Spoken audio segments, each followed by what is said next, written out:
প্রচণ্ড শীতে প্রত্যন্ত অঞ্চলের সুবিধাবঞ্চিত মাদ্রাসা ও হাসপাতালের জন্য গরম পানি কোনো বিলাসিতা নয়, বরং একটি মৌলিক প্রয়োজন। এদেশের হাসপাতালগুলোতে রোগীদের জন্য গরম পানির প্রয়োজনীয়তা সবচেয়ে বেশি। বিশেষ করে সদ্যজাত শিশু এবং মায়েদের ঠান্ডা থেকে বাঁচাতে গরম পানি অত্যাবশ্যক। অনেক ক্ষেত্রে রোগীদের ওষুধ খাওয়ানো বা নেবুলাইজ করার জন্য নির্দিষ্ট তাপমাত্রার পানির প্রয়োজন হয়। আমাদের এই হাসপাতালে এখন পর্যন্ত সরাসরি লাইনের মাধ্যমে মানুষজন পানি সংগ্রহ করত অথবা বাহির থেকে কিনে নিত, কিন্তু আসুন্নাহ ফাউন্ডেশনের উদ্যোগে আমাদের গলাচিপা হাসপাতালে একটি উন্নত মানের বিশুদ্ধ পানির ফিল্টার স্থাপন করা হয়। এই মেশিনটা যেখানে পাবলিক অপেক্ষা করে সেখানে পাওয়াতে আমাদের এই সেবাটা রোগীদের কাছে পৌঁছাতে খুব সহজে সম্মত হবে। এই জন্য অবশ্যই আসুন্নাহ ফাউন্ডেশনকে ধন্যবাদ। সবাই আসলে খুশি এবং কৃতজ্ঞ যে আসুন্নাহ ফাউন্ডেশনের মাধ্যমে আমরা এই সুবিধাটা পেয়েছি। ধন্যবাদ আসুন্নাহ ফাউন্ডেশন।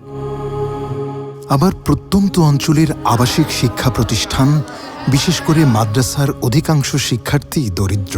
তীব্র শীতে পান করার জন্য উষ্ণ পানির ব্যবস্থা থাকলে তারা একদিকে যেমন ঠান্ডাজনিত রোগ থেকে বাঁচতে পারে, পাশাপাশি শারীরিকভাবেও স্বস্তি পায়। এটি তাদের উপস্থিতির হার বাড়াতেও বড় ভূমিকা রাখে। আর বিশুদ্ধ পানির অভাবে অনেকেই আক্রান্ত হয় নানান পানিবাহিত রোগে। এই বাস্তবতা বিবেচনায় রেখে এই শীতে 200টি বিশুদ্ধ ও গরম পানির ফিল্টার দিচ্ছে আসুন্নাহ ফাউন্ডেশন। আমাদের জ্বর হয়, সর্দি হয়, কাশি হয়, সেই জন্য আমাদেরকে ক্রিয়া দিয়েছেন। এটার জন্য আমাদের সেই সাহায্য হয়েছে, সেই জন্য আমরা ভাইদের জন্য সেই দোয়া করবো, আল্লাহ রাব্বুল আলামিন যেন তাদেরকে কবুল করে দেন। আমরা অনেক খুশি আছি, কারণ ঠান্ডার দিনে আমি গরম পানি খেতে পারবো, আমরা গরমকালে ঠান্ডা পানি খাইতে পারবো।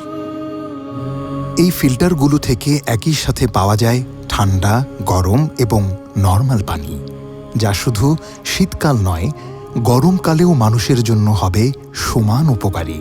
এই হাড় কাঁপানো শীতে আপনাদের দেওয়া এই পানির ফিল্টার কেবল একটি উপহার নয়, এটি একটি সাদাকায়ে জারিয়া।